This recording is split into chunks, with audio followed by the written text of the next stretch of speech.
Welcome back, everyone, to the Trainwell podcast, inspiring you to get stronger, move more, and have fun. On today's episode, we have trainer Megan with us again. You might remember Megan from our motivation episode. Megan is a personal trainer and mental performance coach. She is also a mom of 2 young girls, and because of that, she knows what it's like not to have enough time or energy in a day. So she works with her clients on creating sustainable and enjoyable routines. And on this episode, we're going to be talking about how to fit in fitness as a parent of younger kids, because it can be quite challenging. So we tell you some of our hot tips as personal trainers and also talk about our personal journeys in trying to make time for fitness with kiddos.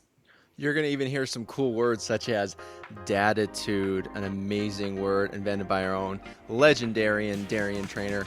So stay tuned for all you parents out there. Sit back, relax, enjoy the show. We are back today, and we are going to give a hot, quick episode on parenting tips. All your parents out there, you know what it's like. You know the struggle. The struggle is capital R-E-A-L, real.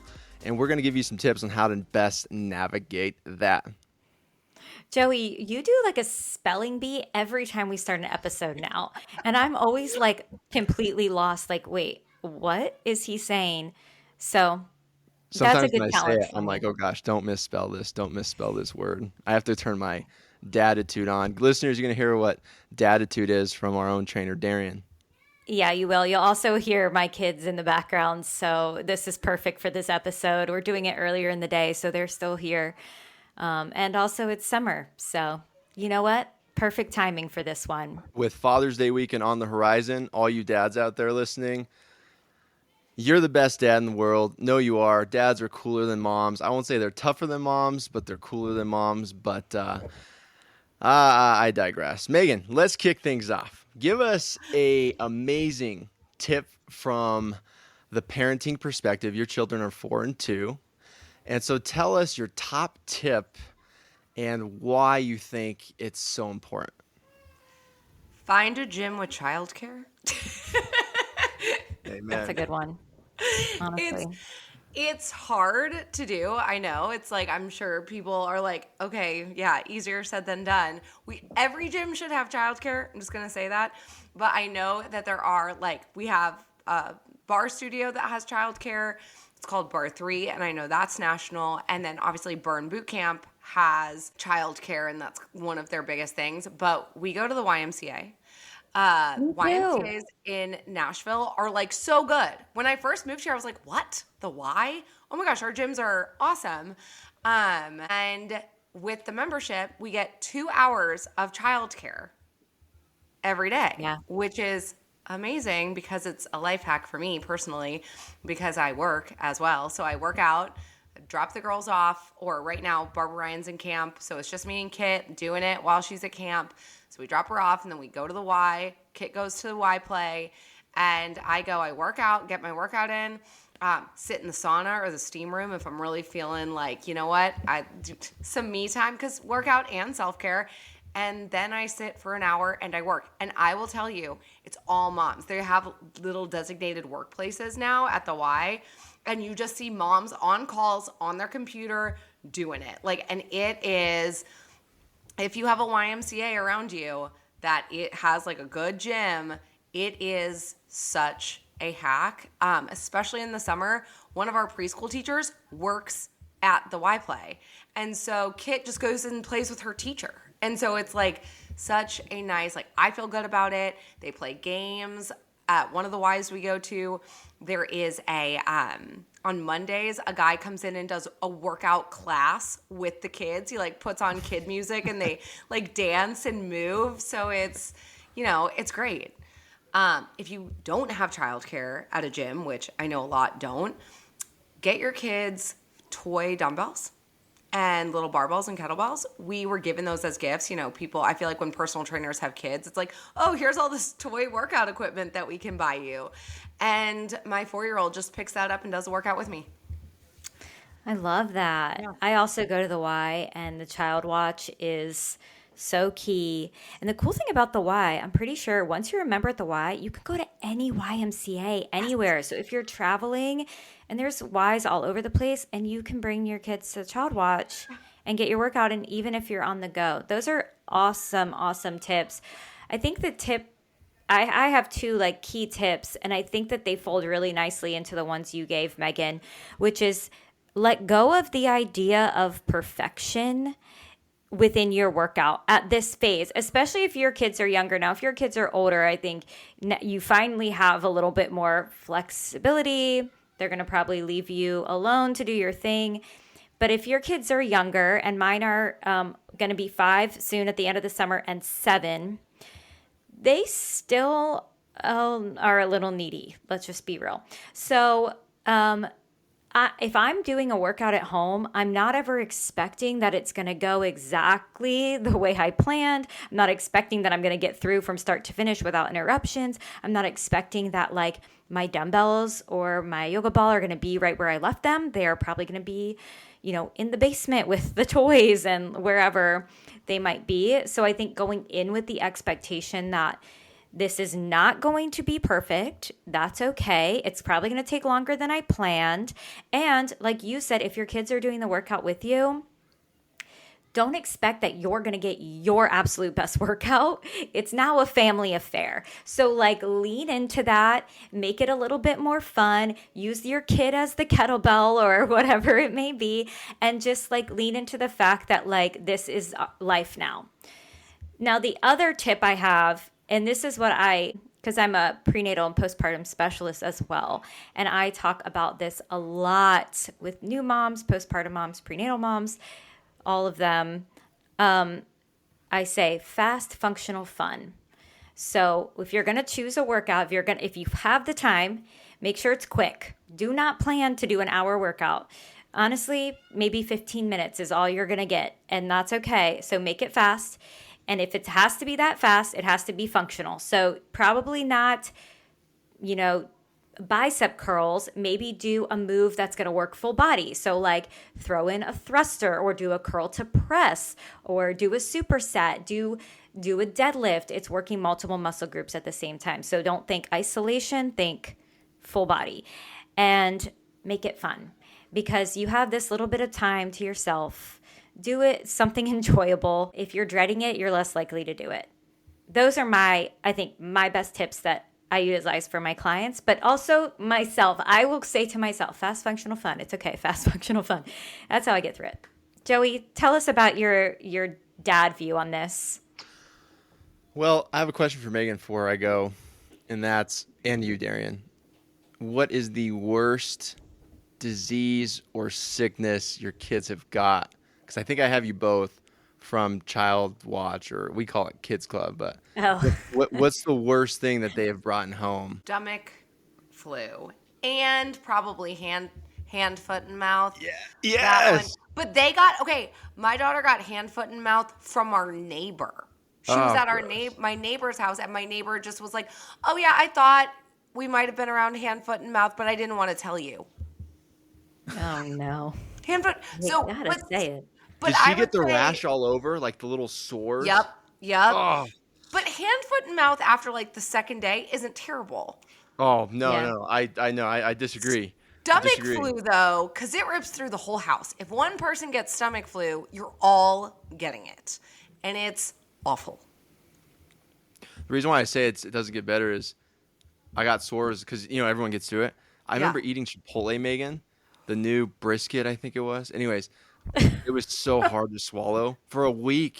I had it was like a sore throat. Oh, it was. Wait, you got it? Oh yeah, I got it. I didn't get it. No, I haven't either. It's harder for adults to get. Joey, Yeah. I'm surprised. Maybe it's because you're such a child at heart. Yeah, I think so. Dee, what about you? My kids really haven't brought anything home from the Child Watch. They get everything just from being at school, honestly. And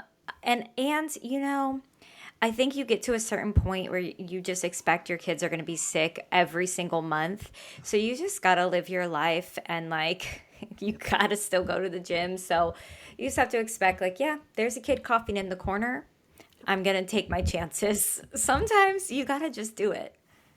Agreed. Yeah, Agreed. if Because you're otherwise you wouldn't send them to school either. Because it's like, Yeah. if you're afraid of your kids getting sick, well, they're going to.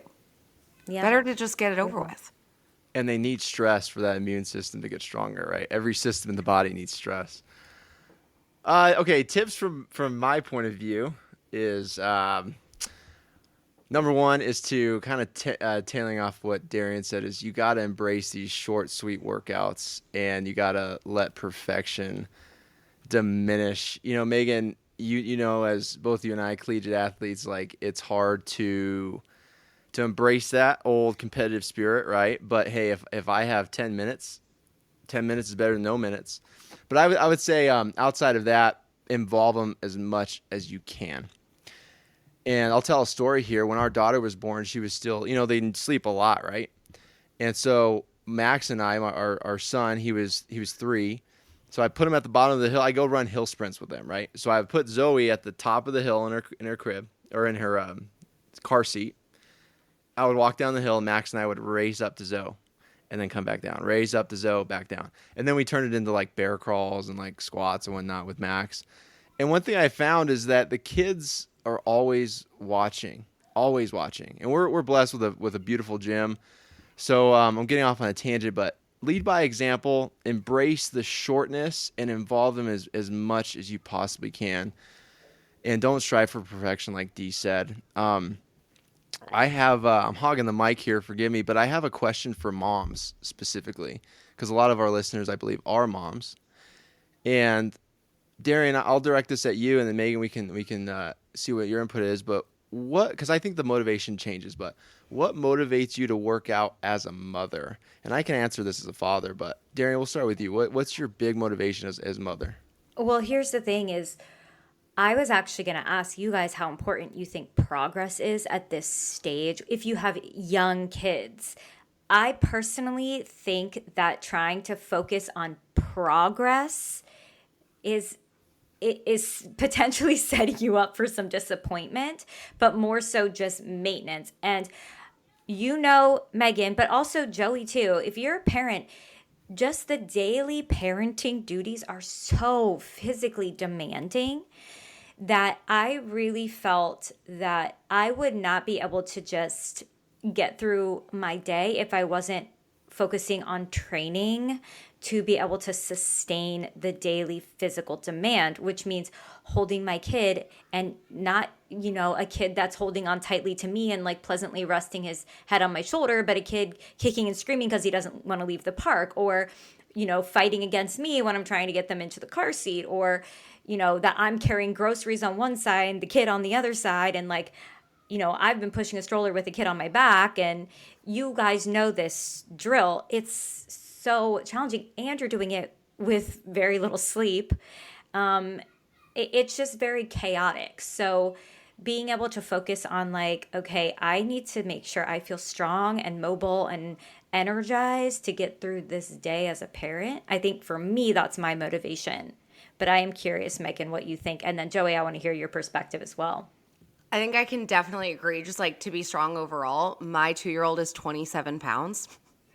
And so holding her is a static bicep curl, the heaviest static bicep curl maybe that one could do. And she loves to be held. So one, my upper body's got to be strong because that kid is heavy. And growing. And growing, oh my gosh. And which is great. You know, love the cuddles, but she's not always cuddly, like you said. She's sometimes fighting me, but still wants to be held. And I think more than that, I have 2 little girls. So kind of like you said, Joey, like everything we do is an example to them. If I move my body, if I show them that they have a mom who puts her body first and makes time for movement, healthy food, all of that, that's an example that they grow up in the shadow of. So they're going to see Mommy's not just moving because she wants to look a certain way. Mom loves to work out. She loves to move her body, even if it is putting them both in the double stroller and doing some sled pushes. Our neighborhood is really hilly, and so it's intense. Or Joey, we got some outdoor equipment. Like we've got ropes, stuff like med balls. And my husband and I will do a workout in our driveway and then we'll run to our stop sign. And my 4-year-old runs with us. And she thinks it's so fun. And I think it's just, for me, the biggest motivator is teaching them the joy of movement and not working out as something you have to do to look skinny or look a certain way. And if they see us doing it, then they kind of internalize like, oh, this is a healthy thing that's just part of life and people do it. You know, that we're at a really cool dynamic between you three because Darian has 2 boys. Yep. You have 2 girls. I have a boy and a girl and a boy on the way. But the difference, especially, and maybe this is our next topic, but girls today, like young girls, because my wife says the same thing. Like there's a huge body dysmorphia thing, you know, for girls growing up and whatnot. And I feel as though if the daughter sees that mom is like healthy and not, you know, like insanely fit, right? Or like, what am I trying to say here? Not aesthetic focused, maybe. aesthetic Or focused. obsessed. Thank you. They're Or not obsessed with it. It can be flexible. It's part of their day, but it's not a non-negotiable, you know. Yeah. Yeah, I thought it's huge for little girls. I do also want to know how you guys view progress at this point, too. Yeah, I forgot about that one. Progress for me, man, I just throw it out the window unless I'm training for something. Like if I'm like right now I'm training for a bike race, but it's just complete and getting to the finish line. I have thrown out the time now because your training time, right? Your capacity to train is just not what it used to be. So I kind of have to throw that out the window. I'm celebrating consistency over progress any day of the week, son. What motivates me as a father is I believe I can speak to most dads out there. Is that I believe, you know, fatherhood, right? They should be the strong, the resilient, the brave, right? I want to lead my family. And a good man needs to be a lion and a lamb, right? And so I believe part of that is to be strong, be fit, be funny, be engaging. And what motivates me is I just want to be strong for my family. I want to provide for my family. And I'm not going to be the world's strongest man. I mean, definitely. I'm not going to be the world's fittest man. But if I can be the healthiest man to live as long as possible, that's what I'm here to do. And if my children see me doing that, especially my son, then because he's the oldest, right? So he's going to kind of set the tone. I really need to be the leader for him. So then hopefully all our children follow in tow. But it ain't going to be like that. It's going to be nuts, especially with baby 3. Yeah, Ooh, for sure. baby 3. Megan, Yeah. how are you viewing progress at this point? I have like ideas of goals, right? So like I'm getting back into lifting and strength training, and like I have the idea that I would love to be able to squat and deadlift my body weight. That'd be great. I'm close, but I'm also not like I'm not really paying it. Like I'm paying attention to it, and that when I do it, I'll like up the weight if it feels too easy, all of that. But I'm not tracking it anywhere. I kind of keep track of it in the trainwell app when I remember to change my weight. I'm my own worst client, honestly. And like I would love to do a pull-up, but if I can't use the assisted pull-up machine, then I just don't do it that day, and like it's fine. So I have like goals that would be nice to achieve, but I'm just not in the mindset, kind of like you said, Joey. Like I'm just not in the mindset to really focus too hard on them like I did in my 20s when it was like hardcore, like, oh, this is what I'm doing and I'm paying attention to it.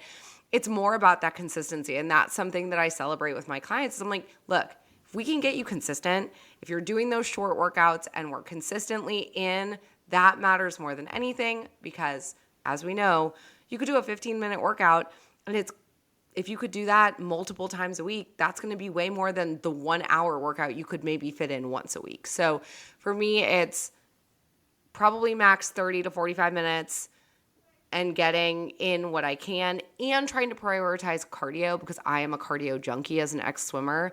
And I am getting back in the pool. Nothing humbles you more than swimming. And so for me, I have to get a little bit of cardio in most days. Yeah, it almost sounds like it's not so much about achieving a goal. It's more about like, I want to have a varied and balanced program that's going to make me feel good that I can do consistently. And I don't think it's necessarily a bad thing to want to achieve a goal with young kids. I think it's very doable. Now, I don't know the full story in this. I just heard about this woman who ran a 100K trail run, won it while taking breaks to nurse her 6-month-old. That's next Excuse? level. That's next level. Yes. And here was her, I need to find this article, but here was her like whole attitude about it. She kind of had a daditude. I'll explain that in a second. Her whole attitude was like, I just wanted to do something for myself again. I didn't expect to win. I'm like, how do you not expect to win and win something like that? That is wild. She was a runner beforehand, but I think like obviously that's an extreme, but the attitude of, you know what, I just want to do this thing. I don't have to be the best at it. I don't have to win it, but I just want to do something for myself. And that can be so small. It doesn't have to be some big thing. It can be so small that you're taking that moment in the day.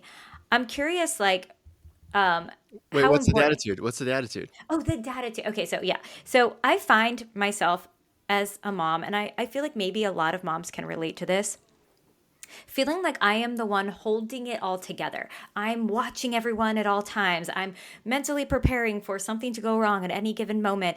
You know, my kids are happily playing like on the couch, but my mind is going, in about 10 seconds, one of them's going to fall off the couch, hit their head. Then I'm going to be dealing with crying. You know, it's just a lot of stress I'm feeling, propelling us forward through the day. So then I thought, how does their dad not feel this way? Because I don't think he really does. Because when I watch him and the kids, it's like he's just strolling along, doing his thing, taking a nap, do what.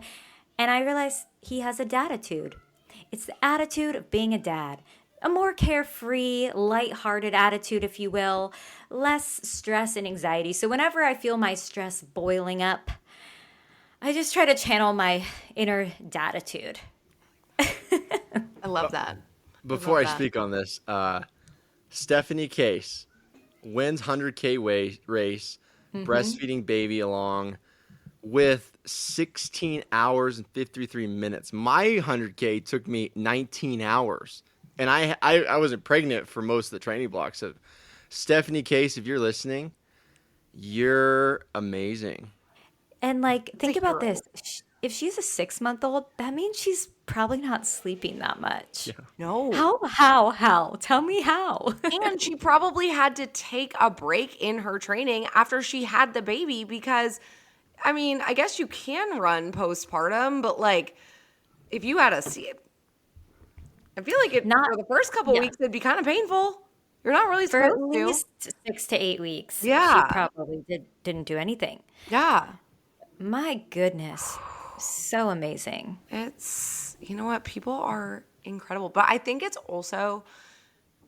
what you make important.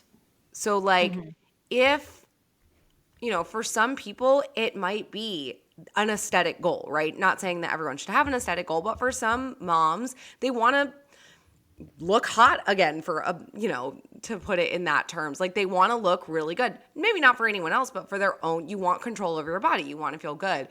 I feel like, or it's like Stephanie Case. She wanted to run. She just wanted to feel like she could do something and achieve something.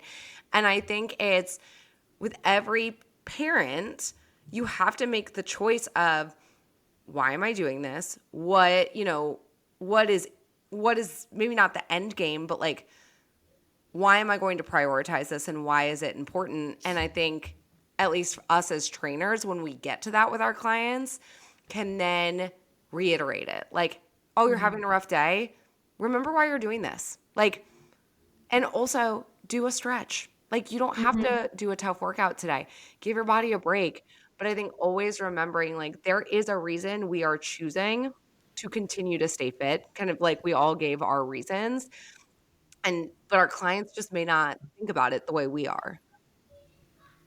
Yeah, I think I will say it's probably easier for us as trainers because we already have a fitness identity. We already love fitness. So, you know, not to fear. If you're someone listening to this or you're one of our clients and you don't really resonate with like this, fitness person identity, that's okay, because it really can be achievable, because it doesn't have to take a lot of time out of your day or a lot of energy or bandwidth. We can keep it super simple. I am curious to go back to what I was saying. How important is flexibility at this time when you have younger kids? Because, we just all, I think, ended our school years and have moved into summer, which is a different schedule. Should people be expecting to be able to keep up the exact same routine? And if not, how can they lean into, challenge those types of challenges?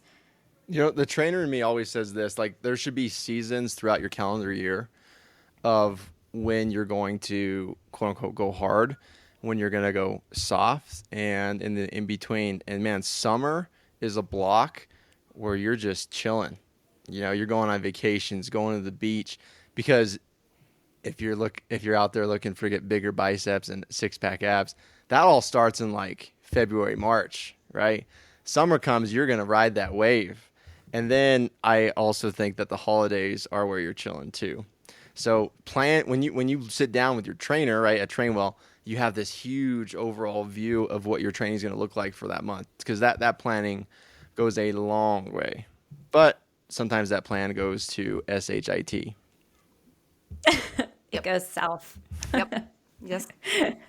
Yes, it does. Yes.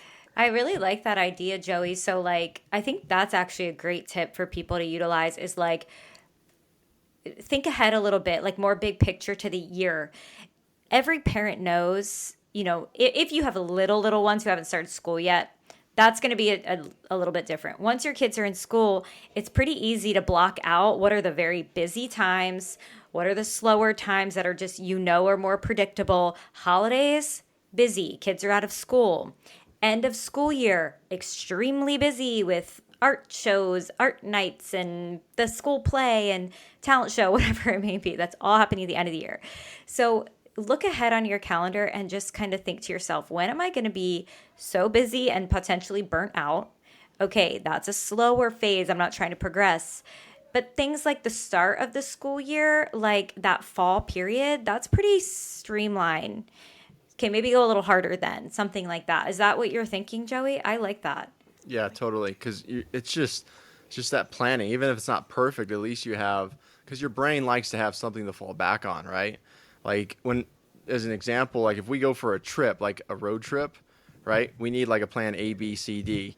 And then Max throws up in the back. Well, we kind of planned for that, right? We buffered a little bit of Charlie time for that. So we pull over, let your reactions cool down as mom's freaking out over there. By the way, I think society holds a more pressure on moms to do everything. Yep. Yeah, they do everything. You guys are you hold the invisible load of planning and dentists and all that. I think dads definitely don't. But anyways, just to expand out a little bit and at least have some sort of skeleton outline for your training year round. Yeah, I love that idea. Any last hot tips? I'm curious, what are you guys doing for your own workouts this summer? Trying to swim, getting back into barbell lifts, super fun, super humbling.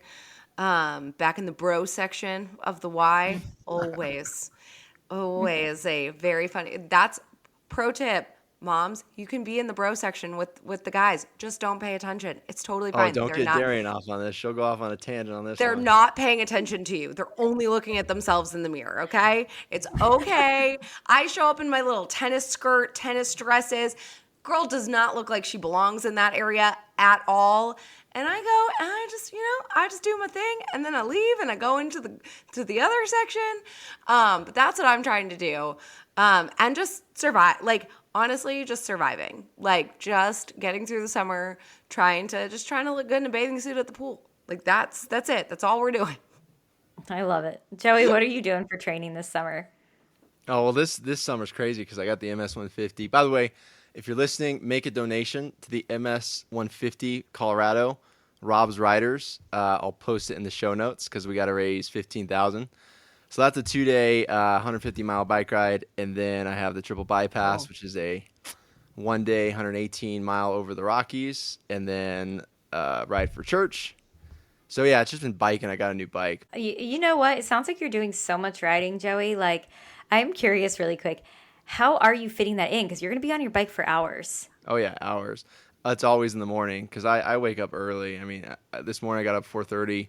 I'm in the saddle by 5, and I had to be. My wife went to work at 8. And she left around 6:50, so I had to get home at like 6:30 so I can wake Max up, help him change. But it's always in the morning. But on weekends, like this last week, I was gone for almost 6 hours. So I get up really early. 5. I started my ride at 5, and Rebecca took the kids to the pool, and I rode with a couple buddies, so she kind of gets it. So, and that's another thing. It's harder. Try to do all your fitness stuff before you have kids. Like, don't try not to switch gears too much. Like, So if you're listening and you already have kids, it's too late for you. no, It's game You over. could have done it already. You're done. It's harder to change though. But Megan, for example, I bet your husband understands your desire to get back in the pool because you had that swimmer background, right? So it's easier for him to embrace, right? I don't know, because I wasn't swimming when we started. It's been a minute since I've done like lap, like real swimming, like followed a program. And I followed a program for that these 11 and 12-year-olds do. And these kids are elite, but I did the warm up and I died. I was like, why is this so hard? And also took me 45 minutes. But he also gets it because he's just like, I've been a personal trainer for our entire relationship. And so that's like but we also like, I keep myself out of his workouts, and what he likes to do the Peloton workouts. He likes to do his own thing. I just try to give him time to do that, but I have to take myself out of his fitness journey because his fitness journey is not my job to regulate. So I think that's another thing is like, it's okay. It's great if you and your partner work out together. That's amazing. Great. It's also okay to have separate things. Like, it's okay for you, like, but I think like you like support each other, but also know like, you know, it's okay to like, they work, like my husband gets up sometimes in the morning, sometimes he'll do it after work, just depending on the mornings. And I just work out whenever I can. I used to work out early in the morning. Pro tip, if you can work out in the morning before your kids wake up, like Joey, like that's the best time to do it. You just have to learn how to get up early. Now I work before my kids get up, so I work out when they're awake. I've chosen to work getting work done is more important than working out, and I can work out whenever I want. Yeah, well, you know what? That is like part of this is like that flexibility is like, okay, ideally to happen in the morning, but it's not. So I'm going to make it happen this other way. And you just kind of ride it out without that tie to perfectionism. But if you guys want to know what I'm doing this summer, Yeah. I'm still planning to do my 4 days a week of my training split, which I've been doing for a while, which was just push, pull, push, pull. And I'm also trying going back to a rep scheme of 12, 9, 6, 3, 12. So building and then going back down for that final set of 12, which I think will be fun. But I have a huge emphasis right now on stretching, mobility, and hip flexor strength because my goal for 40, which I will be in a year and a half, is to get my press to handstand. So I've been doing drills most days of the week for my press to handstand. And again, it's like I don't have huge monster goals, but I did set this one and I'm giving myself a whole year and a half to do it. So I think that that's important. And also, I don't plan to work out on any single vacation I'm going on this summer. Like if it happens, it happens, but I want to chill and relax with the kids. That's my game plan. I love the little micro goals. That's important too, because it doesn't have to be in anything insane. It doesn't have to be 100K and winning. Okay. I think that wraps it up. That was fun. Megan, thank you so much for joining us today. It was great to have your perspective on parenting and working out. It's so fun. So fun to chat with you guys. Megan, come back again for 3 times, please. Done. 3rd time's the charm. Thank you all so much for listening. Parents out there, we hope you walked away with some practical advice and a little bit of laughter, because with little laughter, there is a little success. We appreciate each and every one of you. And Megan, we're going to have you back, baby. Thank you, everyone. As always, please check our show notes for a link to try Trainwell for free for 14 days and get matched with your very own personal trainer. Bye. Bye-bye.